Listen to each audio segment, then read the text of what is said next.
Новое радио. Новое радио. Новое радио. با ما شما درود میگویم از زنیدیل برنامه شمگوی به تنفس که لحظه بو شما منظر نگاری رستم همکارم ادم پیرکوف و در مهمونی رادیوی نو قرار دارند راهبری نخستین مرکزی آموزشی اینتلکتی صنعی در آسیای مرکزی عزیز جان عظیمی و همچنین ختم کننده دانشگاه هاروارد و استنفورد ایالات متحده آمریکا. شما رو شاد باش میگم در برنامه به تنفس. تشکر زیاد. خورسندم که امروز در اینجا هستم. مونی سلامت باشید. Как ваши дела? Все хорошо? Нормально, как у вас все? У нас все отлично, это новое радио «Волна 95,5 FM». Меня зовут Эдем Перков, и сегодня у нас в гостях Азиз Джон Азими, руководитель первого в Центральной Азии центра по изучению искусственного интеллекта Таджрабт и выпускник Гарвардского и Стэнфордского университетов. اینک ما خوشحالیم که شما برها وقت پیدا کردید و مهمونی برنامه ما هستید. عزیز جان میگفتید که تو به همین درجه رسیدن چگونه فعالیت کاری شما آغاز یافت، چه خیلی شما توانستید که آموزش رو در ایالات متحده آمریکا آغاز کنید؟ در این باره میگفتید. من طی 12 سال است که در آمریکا زیست میکنم. اول باید ذکر کرد که من در شهر خوجند در لیسه آن وقت تاجیکی ترکی تحصیل میکردم. بله. و در سن 8 سالگی به صنف 7 داخل شده بودم. یکی من این فکت شاخوار است. به صنف 7. چه خیلی شد که یک بار به صنف 7 گذشتید؟ همین یادم هست که پدر و مادر دیدن گفتن که این فرزند وقتی که من 6 سال 7 سال بودم شوقش هست به این بسیار مثلا تلویزیون وقتی که میبیند به جای نمیدونم میکنه نوارها رو دیدن یه رنیوس رو تماشا میکنند. بعد گفتن که کو من معلم از کودکی عجیب بود. یک بسیار بود دوره شوق‌آور بود. بعد گفتم همین معلم رو کو من گیرم ببینم دانشش چطور است و معلمان خودشون توصیه دادن به پدر و مادر که فرزندی بالای قد هست که گفتن و طبق اون توصیه که اونها دادن من اگزمین اکسترن رو گرفتم از وزارت معارف و اونها به من اجازه دادن که در سن 8 سالگی به صنف 7 روانه شوم. عجیب. یعنی که در سن 7 8 سالگی اگر شما به صنف 7 گذشته باشید آغاز خوندن تحصیل در مکتب شما از چند سالگی زبان انگلیسی رو آموختید؟ به نظرم 5 سال بودم که من آغاز کردم و از 5 سال وقت بسیار گذشت. خیلی مثلا در خونه یگان نفری بود که مخصوصا با شما با زبان انگلیسی مشغول میشد شما رو میآموزانید؟ به نظرم این فاکتوری اصلا مهم در اینجا اون است که من فرزند خردی هستم، 3 خواهر دارم. با شما توجه بسیار بود. بسیار هم بود از طرف هم مادر. یک دوستم در استنفورد شوخی کرده به من میگفت که داشتن 3 خواهر این مثل داشتن 4 مادر. درست میدونید واقعا درست زیرا که میگن جای مادر رو میگیرد. خب دوم مثلا از صنف 7 بعداً خونیش تحصیلی شما چگونه صورت گرفت؟ من در لیسه تاجیکی ترکی تحصیل به زبان انگلیسی رو به دوش گرفتم و بعداً در صنف 9 که بودم با دو دوستمون دو طلبگان لیسه تاجیکی ترکی شهر دوشنبه ما رفتیم به هیوستن با یک المپیاد بین‌المللی در ساحه انرژتیک. راه یافتن آسان بود و همین المپیاد برای رفتن در اونجا شروع کردن. ما یک المپیاد داشتیم در بین لیسه ترکی و من در اونجا غالب اومدم و از اونجا ما رو بعد روان کردن و در هیوستن باشد ما یک جای همچون یک کمانده که از تاجیکستان رفت جای اول رو گرفتیم و در همون وقت دو خواهر من در نیویورک زندگی میکردن، یکشون در سوی بکالور میخوندن دیگرشون در ماجسترا و والدین گفتن که خوب اکو یک نتیجه هست که این فرزند در تاجیکستان در بیرون از تاجیکستان یک نتیجه کاری خودش رو نشون داد. اکو وقت است که به نیویورک به خواهرش روانه کنیم و طبق همین من به مکتب نیویورک داخل شدم و بعد تا صنف 12 در یکی از مکتب‌های نیویورک تحصیل کردم، اون رو ختم کردم در سن 15 سالگی. بهترین. Немножечко отвлечемся от вашего образования и поговорим о штатах, в которых вы жили. Давайте. Ну, я начал сначала жить в Нью-Йорке, и как начал, так и продолжил 8 лет там жить. Потом я год жил в Бостоне, Массачусетс, и последние 2 года я живу в Калифорнии, так как у меня программа двойная между Гарвардом и Стэнфордом. Окей, давайте краткую характеристику для наших слушателей, чтобы все, кто полетят туда, знали, что они будут видеть. Ну, смотрите, Нью-Йорк такое место, где вот вы встаете утром, да, садитесь в метро, и вы чувствуете бешеную энергию. То есть вам хочется жить, вам хочется делать что-то. С другой стороны, люди в Нью-Йорке, я бы сказал, относительно чуть-чуть более грубые, потому что у всех всегда не хватает времени, да, то есть все всегда куда-то опаздывают. Поэтому, если вы там молодежь, обязательно должны быть в Нью-Йорке. А Бостон тоже, я бы сказал, похож на Нью-Йорк, просто там масштабами чуть-чуть поменьше. Но что очень интересно про Бостон, там же несколько вот топовых университетов в кластере там, да, и Гарвард, и MIT, и другие. Поэтому, если вы хотите там иметь, как бы, скажем, доступ к новейшим исследованиям, да, там пойти пойти посмотреть на топовых лауреатов Нобелевской премии, вот Бостон это хорошее место. А Калифорния в общем, как штат, я думаю, это точностью противовес восточному побережью США, потому что вы даже чувствуете в воздухе вот верь свободы, да, вот люди хотят вот делать то, что они хотят делать, да, вот погода там целый год, как вот мы говорили до эфира, да, она вот радует, поэтому такая вот краткая, я сказал, description. нақс ва мегӯянд бисёри нафароне ки ба амрико мераванд вақте ки ту дар тоҷикистон забони англисиро меомӯзӣ ин дигар чиз, лекин вақте ки ту мерави дар хориҷа мехоҳӣ ки ба ҳамон чизе ки омӯхтӣ гап задан мушкил, зеро ки дар онҷо диалект лаҳҷаи махсуси худашон ҳаст, баъзан ту намефаҳмӣ ҳатто ки онҳо чӣ мегӯянд. Масалан вақте ки шумо нахустин маротиба ба онҷо рафтед, муошират мушкил буд, фаҳмиши ҳамдигар чӣ гуна буд? ба назари ман мушкилтараш на муошират буд, балки адаптация кардан ба он системаи маориф ки дар он ҷо одат кардан. кардан. Бо чӣ фарқ мекард? як ҳодиса шуда буд дар якум ҳафтае ки ман дар Нью-Йорк будам дар мактаб, муаллими ба назарам таърихам буданд, гуфтанд кӯями баъди дарс як рӯз ист, як ним соат як кор маъз. Ман гуфтам хуб малаш, то соати 3 бегоҳ дарс буд, истодем, баъд рафтем, як утоқ дар омадаму, баъд бинам як таи 30 нафар талабагон ҳастанд аз ҳар хел синфу. Ман дар синфи 10 будам. баъд ҳамун момент шуд ки муаллими таърих нигоҳ карда ва ман гуфтанд ин талабаи нав аст, акун мана ту нуқтаи назари худро гӯ ба конфликти байналмилалие ки дар Гурҷистон шуда истодааст. Оҳо, ҳамин хеле як мавзӯи ҷиддӣ. ман нигоҳ кардам, гуфтам муаллим исороти маро пурсида буд. Ба ман мегуфт ки инро хон, фикри шуморо пурсад. баҳоро мегирӣ. А инҷо бошад муаллим маро як мотивация дод ки ман хаёл карда, таҳлил карда фикри худро изҳор кунам. Дуруст, ва бале. ин буд яке аз он клубҳое ки дар мактаб ҳастанд ба номи модели ООН. ман ҳамун буд ки муоширати маро беҳтар кард. бисёр буд доираи тоҷиконе ки дар онҷо ҳамроҳи шумо таҳсил мекарданд. рости гап гӯям, агар на дар мактаб, донишгоҳ тоҷиконро умуман надидам. Хулоса буд ки масалан мо тоҷиконро медидем ки онҳо кор мекарданд, ва мебуданд, лекин дар ҳамин донишгоҳҳои масалан гӯям сатҳи баланд афсӯс ки тоҷикон каманд. Все слышали про культовые места, где зарождались такие компании, как Google, HP. Вы были в этих культовых местах? Да, конечно, там есть знаменитый гараж HP, Да. прямо 10 минут от кампуса у нас. в Кембридже. А где начинался ваш стартап? Таджак имеете в виду? В метро города Нью-Йорка. Вау, и как это произошло? Был 17-й год, если я не ошибаюсь. И в то время я уже примерно год проработал в консалтинге, это после вуза. Так. Зарплата нормальная была, жизнь текла, да, и там я сделал стажировку в ООН, то есть все было нормально в профессиональном плане. Но был такой жаркий день летом, и я так себе подумал, окей, я могу всю жизнь там проработать в каком-то консалтинге компании, да, в какой-то в сфере банкинга, все будет хорошо, но какой смысл жизни? То есть, если смысл только в зарабатывании денег, то не всегда не будет хватать, потому что денег всегда море, да, так сказать, бесконечно. И в конце я решил, что моя миссия личная — это дать вот чуточку возможностей другим молодым людям в Таджикистане, потому что мне было даны большие возможности со стороны родителей, как финансово, так и в других планах. Поэтому я подумал, а что если мы возьмем какого-то, скажем, учащегося из сельской местности Таджикистана, дадим точно такие же возможности, которые были у меня, смог ли бы он или она достичь больших результатов, чем я? Абсолютно да. И это стало мотивацией, самое главное, для того, чтобы начать Таджак. Я недавно смотрел фильм, где рассказывается, как Марк Цукерберг создал Facebook. И слоганом фильма является фраза «Нельзя завести 500 миллионов друзей, не нажив ни одного врага». Как вы к этому относитесь? И были ли у вас подобные препятствия на вашем пути в виде людей? Я скорее бы переформулирую чуть-чуть, да. Я бы сказал, не враги, а конкуренты.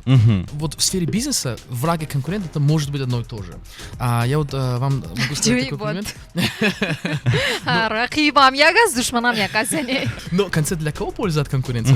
Теория говорит, это для пользователя, для потребителя. Потому что, с одной стороны, цена идет вниз, а качество идет вверх. Конкуренция. Но в сфере стартапов, да, вот, например, Кремниевая долина, вот вся эта экосистема в Стэнфорде, там все-таки так принято, что репутация очень важна. То есть вот репутация в каком смысле? В том смысле, что, например, когда вы делаете питч перед инвестором, да, он знает, что когда он дает нам деньги, сам капитал не важен. Капитал можно найти, да. Важен имя того человека, который вам дает деньги, потому что это станет как бы заветной карточкой, и другие инвесторы в будущем могут вам дать деньги. Поэтому очень-очень важно, чтобы вы были, например, в сфере стартапов, да, правдивыми с своими инвесторами. И если не даст Бог, да, вот будет история такими, как Theranos, да, знаменитый, который скандал был, да, когда вот эта девушка, которая была в Стэнфорде, да, ее стартап был абсолютно там ложная информация была, на $8 миллиардов, да, погорел. Стартап такой. Поэтому конкуренты будут, враги, я не знаю насчет этого. А это правда, что даже преподаватели университетов могут дать вам деньги на стартап? Это 100%, да. Это вы говорите по фильму Дудя? масалан да. ба рӯи худи шумо дода буданд хеле олад шуда буд. Ман гирифта будам шахвар факташ ки одаме ки ба ман дода буд барои таҷрибат капитал ин Ҷон Ҳеннеси. Хоб вай одам худаш ҳозир роҳбари шӯрои мудирони компанияи Alphabet аст. Alphabet як компанияи бузурге ки Google як қисмаш.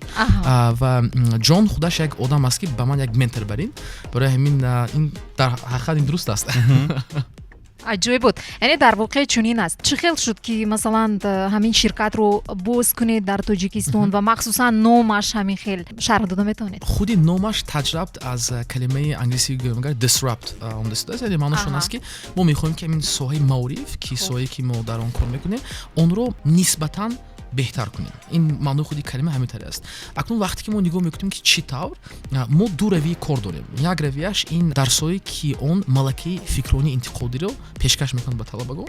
Дуюмаш ин интеллекти сунъӣ. Барои чӣ фикрони интиқодӣ? Барои он ки ман чӣ хеле ки нақл кардам, ҳамун фарқияте ки масалан талабагон дар Тоҷикистон ё дигар давлатҳои постсоветӣ аз Амрико доранд, ин малакаи вақте ки ягон информатсияро мегиранд, пурсидан ки ин информатсия аз куҷо омода истодааст, барои чӣ ман нишон истодам, дигар ба ҳисоби информатсия чӣ гуфта истодааст. Анин таҳлил дар системаи маориф ворид шуда. муқоиса ва таҳлил яъне. Дуруст. В чем заключается стартап Таҷрабт? Идея такая, что мы говорим, вот смотрите, у нас очень большое количество учащихся в стране, которые хотят учиться за рубежом, особенно там в Штатах, да, Америка. Но проблема в чем? Вот к нам приходят, да, вот десятки людей каждый день и говорят, я хочу обучаться за рубежом в Америке, я в 11 классе. И мы им объясняем, чувак, поздно, нужно начинать там в классе в 8. Да, это самое позднее. Почему? Потому что для того, чтобы поступить в Штаты, особенно со стипендией, нужно заполнить Common Application. Это целая, как бы там, знаете, система. Наша задача как стартап в чем? В том, чтобы мы дали возможность учащимся подготовиться к университетам, как по заполнению самой аппликации и подготовлению документов. Но самое важное по предметам, которые нужны. То есть мы даем как и уроки, так и консультации. Вы являетесь руководителем своего стартапа, и как вы отдыхаете? У меня есть такое хобби — битбоксинг. Я его приобрел, когда был в школе еще, поэтому для меня вот битбоксинг иногда вот дает такие моменты отдыха, потому что просто вот формулируешь какие-то биты, и они абсолютно приходят ниоткуда, поэтому это один. А другое, я очень-очень люблю вот смотреть документальные фильмы, особенно про период поздней перестройки. Такой очень специфический элемент, да, но просто времена перемен всегда завораживают, да, то есть те времена, через которые наши родители прошли. Поэтому обычно для меня отдых — это получается тот контекст, когда я могу делать что-то, не думая, почему я это делаю. Это очень интересно. Немножечко о битбоксинге. Сколько звуков одновременно вы можете издавать? Может, попробую? Давайте попробуем. Месанҷи.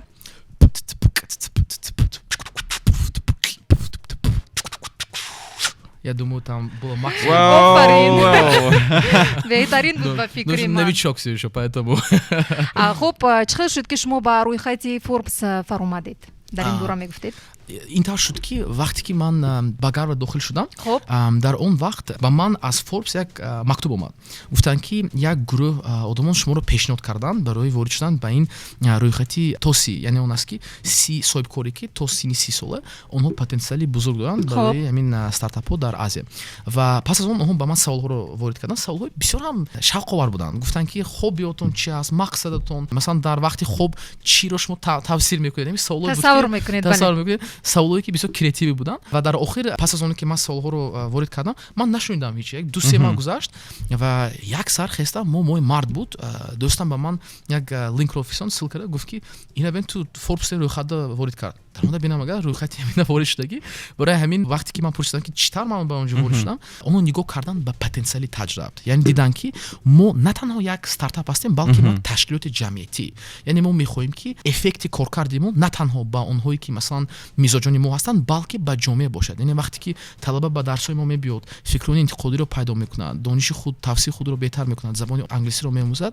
ин манфиат ба ҷомеа, яъне манфиат ҷомеа ва манфиате ки онҳо тибқи лоиҳаҳо мекунанд. яъне дар худи таҷрибат онҳо лоиҳаҳоро пешкаш мекунанду масалан аз ворид кардани системаи партовҳо дар мактабҳо ин чиз дар амрико дар ҳама ҷо аст дар кишвари мо бошад партовҳои ҷудоӣ барои масалан коғозу пластик нест ин чиз талабаҳои мо ҳамчизо ворид мекунанд волонтёрӣ дигар коро ва мо мехоҳем ки ин талабагон як ҳисси ватандӯстӣ аз сидқи қалб дошта бошанду фаҳманд ки агар ягон рӯз ба хориҷа раванд ҳам онҳо ҳам фаҳманд ки дар охир метавонанд баргардонанд камтар сами худро гузарананд барои пешбурди ҷомеаи худ. мафҳуми интеллекти сунъӣ чист ва умуман дар тоҷикистон ҳамин чизро чӣ хел қабул мекунанд мардум ҷавонон ба ин чиз тайёр ҳастанд ва нигоҳи онҳо дар ин бора мегуфтед?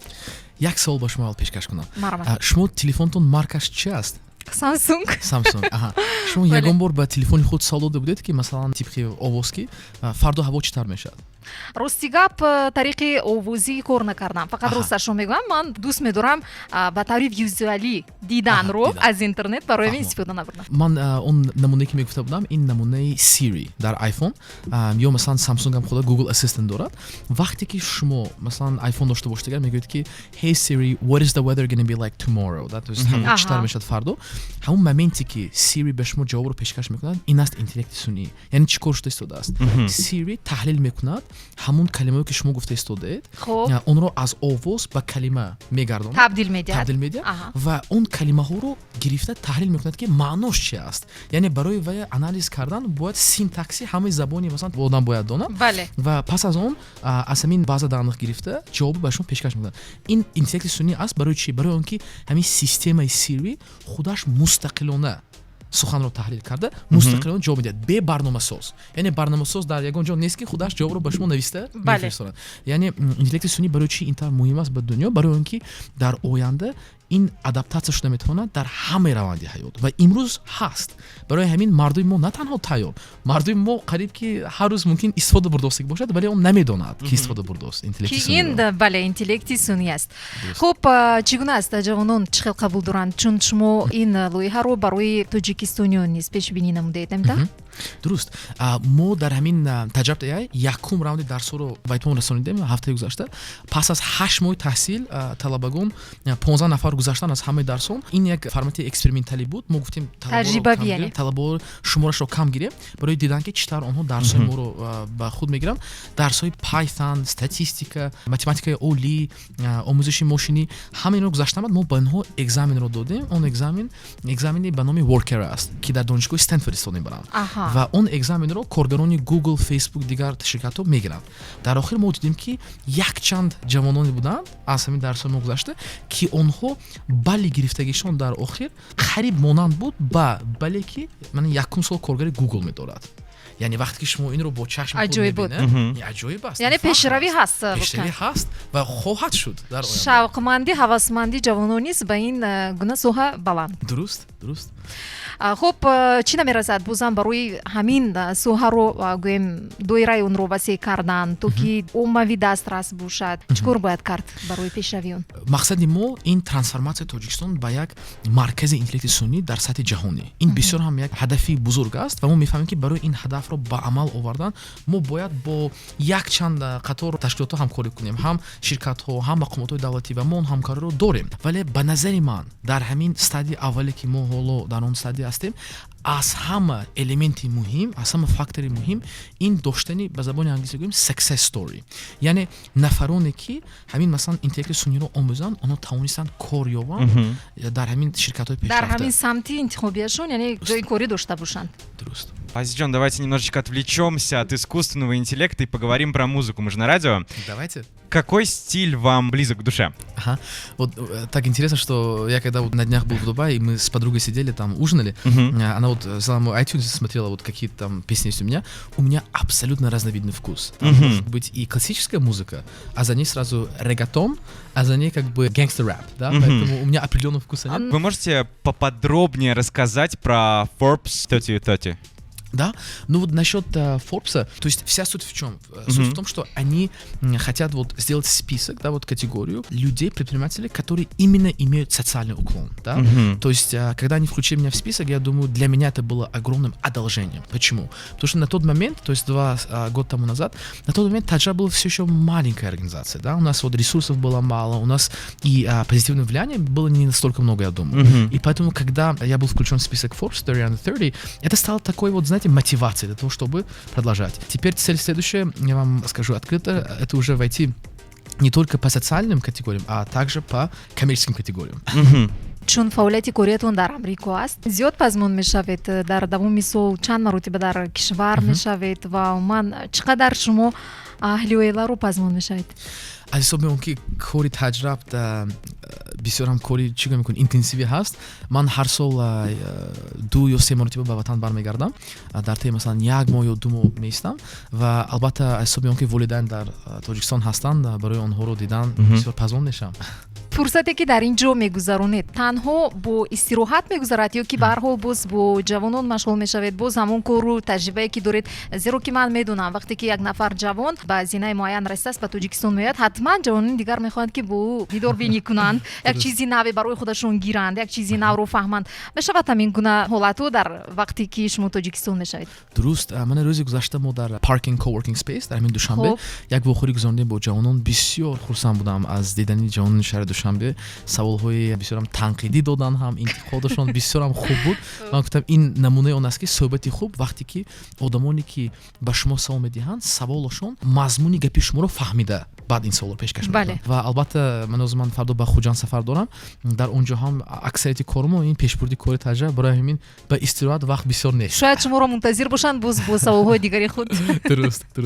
Дар охир таманниёти шумо ба ҳамаи ҷавонон, ба ҳамаи тоҷикистониён ки ин лаҳза радиои навро мустақиман гӯш карда истоданд, барои пешрафти соҳаи илм, барои пешрафти ҳамин интеллекти сунъӣ ки мехоҳанд шояд дар оянда мисли шумо ба зинаи баланд баромада бошанд, чӣ кор кунанд ва чӣ тавсия медиҳед умуман? Я думаю, что вот для любого человека в молодом возрасте самое главное — это понять себя. Что я имею в виду? Вот скажем, когда к нам приходят в Таджаб, много говорят, что я хочу, например, чтобы мой ребенок изучал английский. А потом мы задаем вопрос, почему? И обычно ответ такой, что хай посмотрит английский, там что-то произойдет дальше. Это, по-моему, неправильно. Как для родителей. Мақсад доштан муҳим аст. Мақсад доштан муҳим аст ва самое муҳим донистани саволи барои чӣ, а не ҷавобаш. Почему? То есть, когда мы понимаем, что что дальше английского после этого, да, то есть нужно понимать, что совместно с, скажем, родителями, да, нужно создать план для себя личный и в процессе этого плана понять себя, что движет человеком, вот какая страсть, почему такая страсть, откуда она, как она сформировалась, как она будет в будущем. Вот задавать вопросы не что, да, не там изучать английский или математику, а почему, да, и как. Вот эти главные вопросы, и это как бы такой элемент, да, который сейчас на Западе очень популярный, self-reflection, то есть внутрь себя взглянуть и понять себя. Остальное все само произойдет. ин буд таманниёти Азизҷон Азимӣ. Ман ёдовар мешавам ин шом дар меҳмонии мо қарор доштанд роҳбари нахустин маркази омӯзишии интеллекти сунъӣ дар Осиёи марказӣ Таҷрабт Азизҷон Азимӣ. Бори дигар хуш омадед. Ташаккури зиёд ба шумо ва ба ҳамаи мухлисон. Саломат бошед. Спасибо огромное вам, что вы нас сегодня посетили. Спасибо. дар барномаи шомгоҳи бетанаффус бо шумо будам ман Зарнигори Рустам ва ҳамчунин ҳамкорам Эдем Пирков. Хайр аз он дар мавҷи нав бимонед. Новое радио.